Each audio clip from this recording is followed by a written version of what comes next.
For 444 agonizing days, the world watched. A superpower, the United States of America, seemingly brought to its knees by a group of militant students. 52 American lives hanging in the balance, their fate intertwined with the destiny of a newly born revolutionary state. This isn't just history.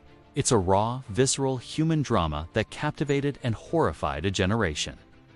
This is the story of the Iran hostage crisis, a geopolitical earthquake that did unjust rattle the foundations of U.S.-Iran relations, but fundamentally, irrevocably, redefined them for decades to come.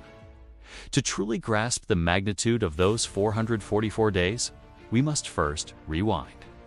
Decades before the crisis, the United States and Iran maintained what appeared to be a close strategic alliance. Iran, under the rule of Shah Mohammad Reza Pahlavi, was seen as a bulwark against Soviet expansion in the Middle East, a vital source of oil and a key partner in regional stability. But beneath this facade of cooperation, a deep-seated resentment was festering within the Iranian populace. Many Iranians chafed under the Shah's increasingly autocratic rule and his aggressive modernization and westernization programs.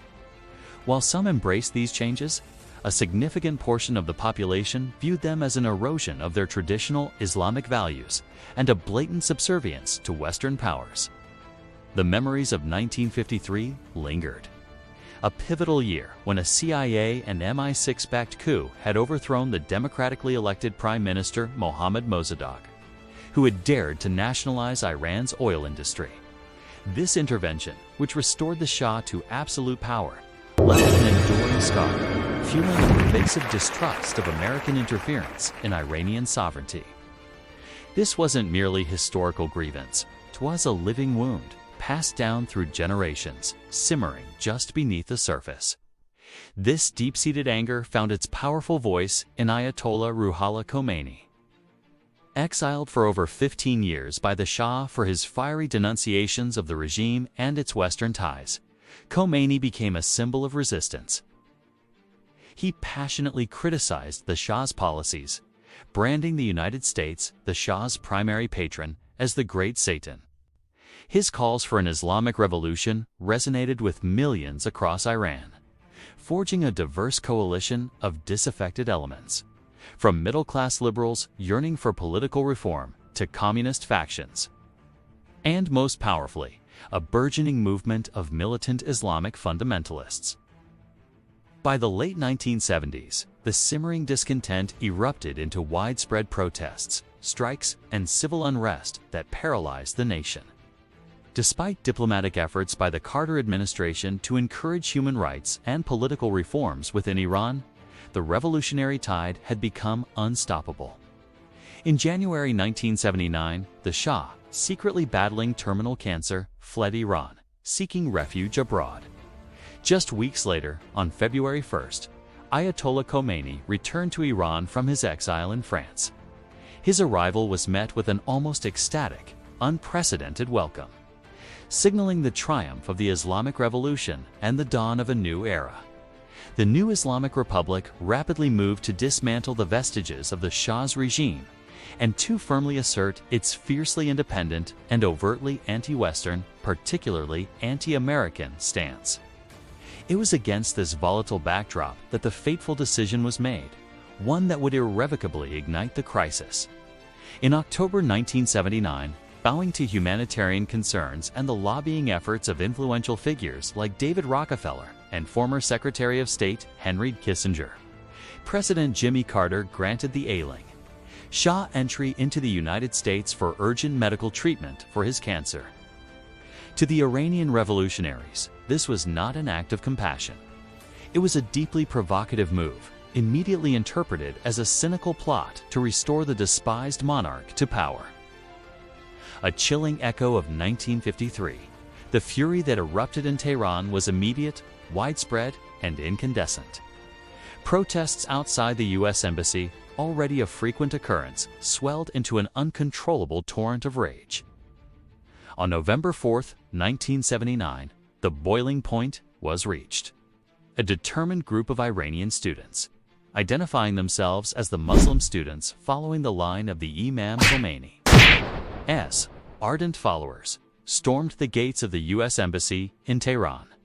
They overwhelmed the small contingent of Marine Guards, breached the diplomatic compound, and systematically rounded up embassy staff.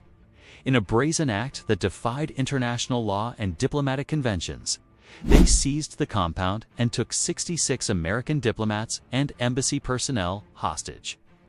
Their primary demand was unambiguous: the immediate extradition of the Shah back to Iran to face trial for his alleged crimes. What might have begun as a symbolic, short-lived occupation swiftly spiraled into a prolonged international crisis of unprecedented proportions. Crucially, Ayatollah Khomeini, with his astute political instincts, recognized the immense leverage and symbolic power of the students' actions. He publicly endorsed their takeover, effectively legitimizing their defiance of international law and transforming the hostage-takers into national heroes in the eyes of many Iranians. This endorsement cemented the crisis, ensuring it would not be a fleeting incident. And so began the 444 days.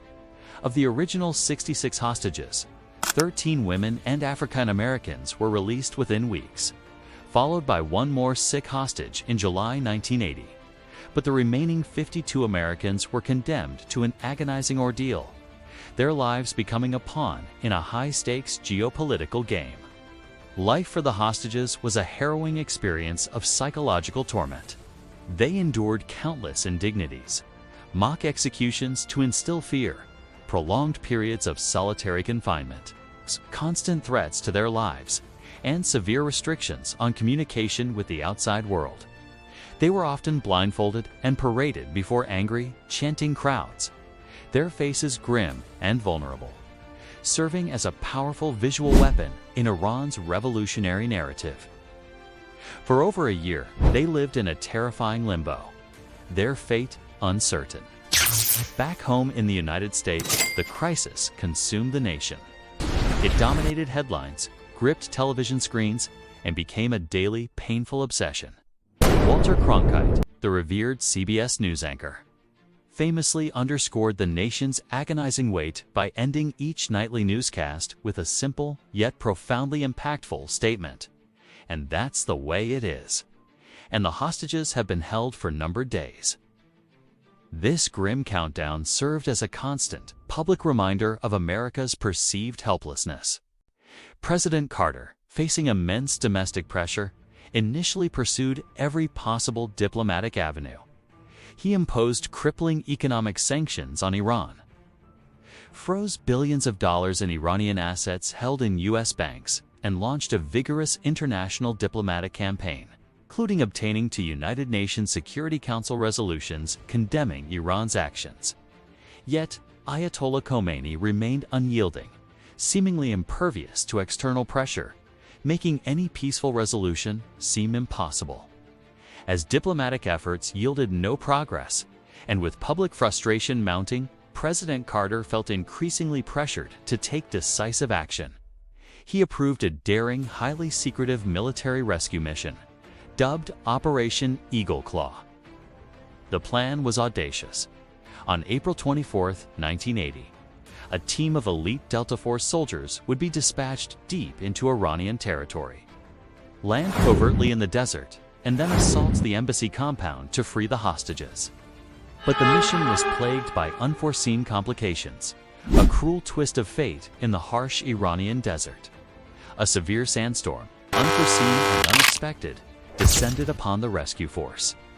Mechanical failures crippled 3 of the 8 rescue helicopters, rendering them unable to continue. In the chaotic, desperate attempt to withdraw, one helicopter tragically collided with a C-130 transport plane. The result was catastrophic. 8 American servicemen were killed instantly, along with 1 Iranian civilian. The mission, a gamble with high stakes, was aborted, ending in a devastating fiasco. The images of the wreckage and the later parading of the fallen servicemen's bodies by the Iranians sent shockwaves across America. It was a profound humiliation for the Carter administration, a stark symbol of American military limitations and strategic missteps. Secretary of State Cyrus Vance, who had vehemently opposed the mission, resigned in protest, further highlighting the deep divisions within the administration. The failed rescue attempt brought all diplomatic initiatives to a screeching halt, and in a move to prevent any future rescue attempts, the remaining hostages were dispersed to new, undisclosed locations across Iran, making their retrieval even more improbable. The outlook seemed bleaker than ever. Yet, amidst the deadlock, subtle shifts began to occur. The outbreak of the devastating Iran-Iraq War in September 1980, just 5 months after the failed rescue, served as a crucial turning point. The war drained Iran's resources, increased its international isolation, and created a pressing need for the new revolutionary government to resolve the hostage crisis to focus on its existential conflict with Iraq. Against this backdrop, secret negotiations slowly, painstakingly resumed, meticulously mediated by Algerian diplomats who acted as vital intermediaries. Iran's demands centered on the release of its frozen assets in the U.S., the lifting of punishing trade embargoes, and a guarantee of non-interference in its internal affairs. The United States, while staunchly refusing to extradite the Shah or issue an apology for past actions, was willing to unfreeze assets and lift sanctions upon the hostages' safe release. The protracted negotiations, spanning months, finally culminated in the signing of the Algiers Accords on January 19, 1981. Under the terms of this complex agreement, the United States unfroze nearly $8 billion in Iranian assets, and Iran, in turn, committed to releasing the hostages. And then, the moment arrived. On January 20, 1981, just minutes after Ronald Reagan was inaugurated as the 40th President of the United States, the 52 American hostages were formally released into American custody. The timing, a deliberate act by the Iranians, was widely interpreted as a final, calculated snub to the outgoing president, Jimmy Carter. After 444 harrowing days, their ordeal was finally over.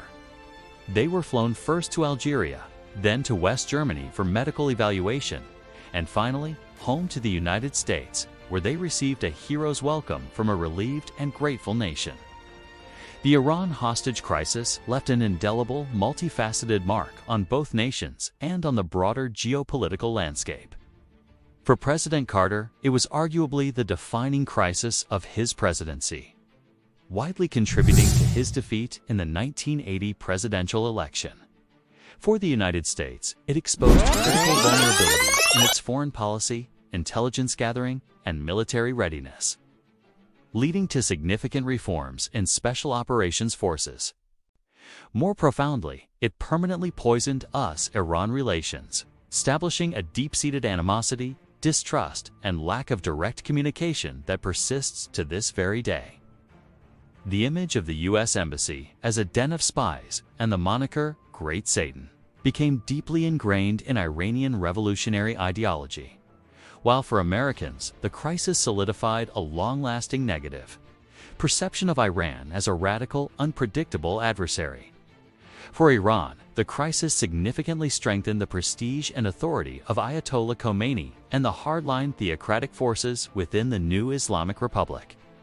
It consolidated the revolutionary government's power, fueled a fervent anti-Americanism that became a cornerstone of its foreign policy, and reinforced its stance of independent defiance against Western influence.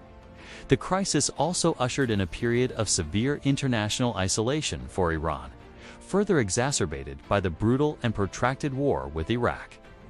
The Iran hostage crisis stands as a powerful, complex, and tragic reminder of how historical grievances, revolutionary fervor, geopolitical shifts, and raw human drama can converge to reshape global alliances, ignite enduring conflicts, and leave a legacy of distrust that spans generations. What are your thoughts on this pivotal, tumultuous chapter in modern history? How do you believe the events of those 444 days continue to shape the world we live in today? Share your insights and comments below. And if you found this deep dive compelling, don't forget to like this video. Subscribe to our channel for more historical explorations, and hit that notification bell so you never miss our next story.